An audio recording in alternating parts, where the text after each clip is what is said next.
And as much as both of my parents had great qualities, there were a lot of really unhealthy things that happened to me as a child. When I was 2 years old, my dad was introduced to crack cocaine.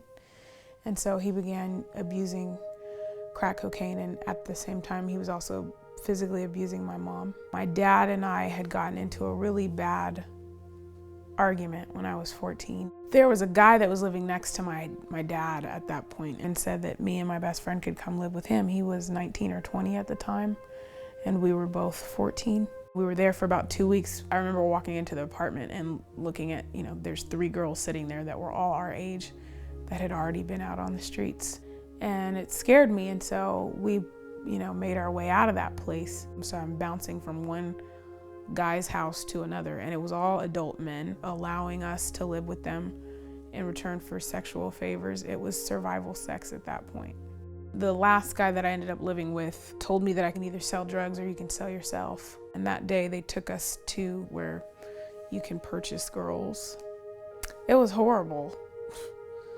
You're dealing with constant harassment or physical abuse, telling me you might as well face it, you're just a hoe. That's why all I'm doing is using you. It wasn't life. Probably at about 4 o'clock in the morning, this white truck pulls up. We drove off, and he grabbed me by my hair, and he's saying all these things in my ear and telling me what he's gonna do to me. He's gonna kill me. And he had a picture of a little girl on his dashboard, and I asked him if it was his daughter, and he said, yeah. And I said, well, I'm somebody's daughter. He ended up driving me back to where he picked me up, and he let me go.